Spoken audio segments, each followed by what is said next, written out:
નમસ્કાર મિત્રો, નવા વિડીયોની અંદર તમારું સ્વાગત છે।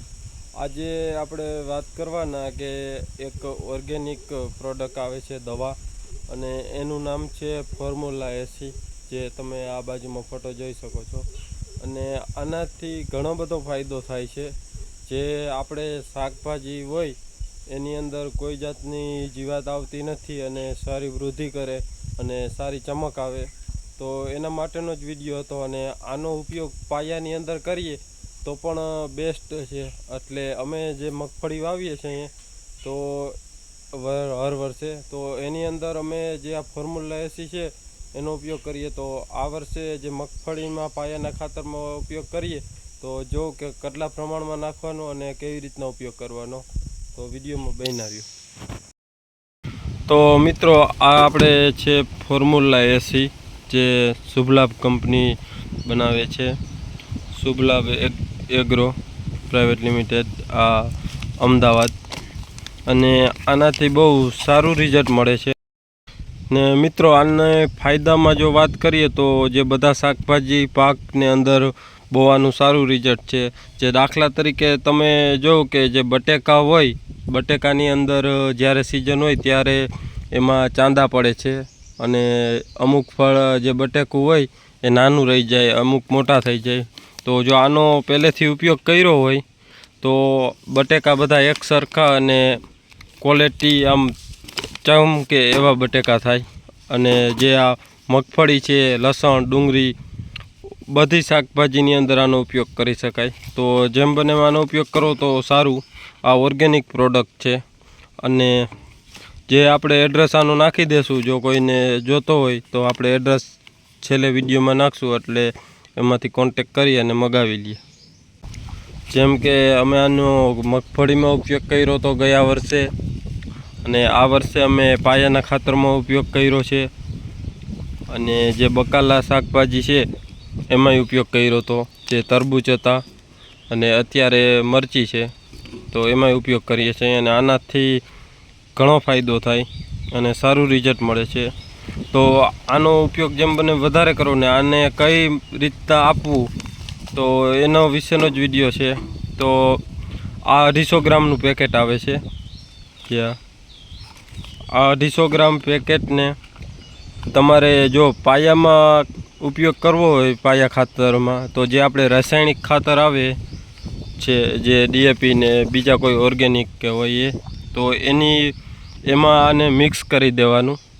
જે આ 2 પેકેટ આવા લેવાના 250 ગ્રામના, અને એટલે 500 ગ્રામ થાય। અને જે 50 કિલોની બેગ આવે એમાં નાખી અને એક એકર દીઠ જે આપણે પાયાનું ખાતર વાવીએ એ રીતના આનો ઉપયોગ કરવાનો।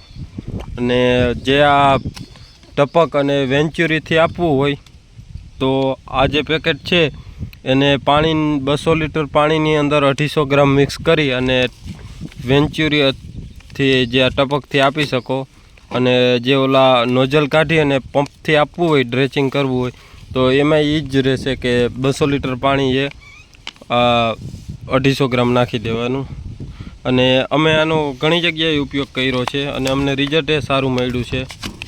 તો જોઉં કે અમે જે આ પાયાના ખાતરમાં ઉપયોગ કરીએ તો એમાં કઈ રીતના ઉપયોગ એનો કરવાનો। તો મિત્રો, આ રીતના ખાતર હોય એની અંદર તમારે સરખું મિક્સ કરી લેવાનું। જે આ અમે ઓર્ગેનિક ખેતી કરીએ એટલે ઓર્ગેનિક ખાતર છે। જો ઓર્ગેનિક ખેતી ના કરતા હોય તો ડીએપી ને એ હોય એની અંદર એ મિક્સ કરી શકાય। અને 50 કિલોની બેગ હોય તો એમાં આના 2 પેકેટ 250 ગ્રામના, એટલે 500 ગ્રામ થાય। હવે તમે જોઈ શકો છો, જે અમે પાયા ખાતર તરીકે બળદથી વાવીએ છીએ તેમાં આનો ઉપયોગ કર્યો છે। તો આ રીતના જે ખાતર હોય 50 કિલોની બેગ, એની અંદર જે આ પાવડર આવે છે એને મિક્સ કરી દેવાનું। જે ફોર્મ્યુલા એસી તમે જોઈ શકો છો એ આ રીતે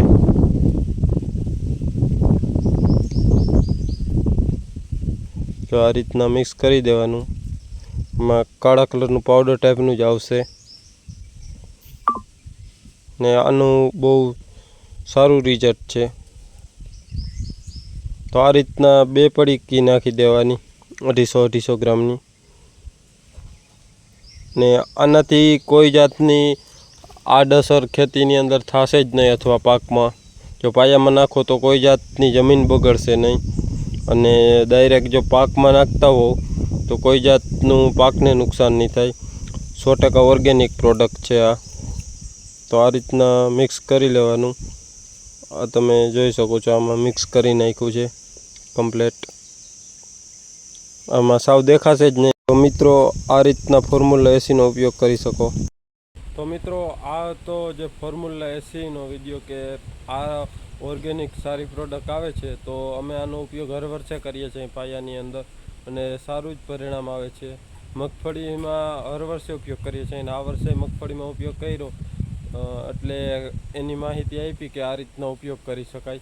અને આપણે જે પાયાનું ખાતર આવે છે, તો ઓર્ગેનિક ખેતી કરતા હોય તો DAP ના નાખે, પણ જે અમે એક સારું લાગ્યું છે અને જેનું નામ છે મેગા કીટ, તો એનો ઉપયોગ કર્યો અને ખૂબ સરસ એવું ખાતર છે. અમે બીજી વખત આનો ઉપયોગ કર્યો. તો એ જે મેગા કીટનો વિડીયો છે એ આ બાજુમાં ટચ કરીને જોઈ લ્યો, એટલે ખબર પડી જાય કે કેટલા પ્રમાણમાં અને ક્યાંથી ઓર્ડર આપો. તો અને આ વિડીયો જો ગમ્યો હોય તો વિડીયોને લાઈક કરજો, અને ચેનલમાં ન હોય તો ચેનલ સબસ્ક્રાઈબ કરજો. ધન્યવાદ. જય ગૌ માતા.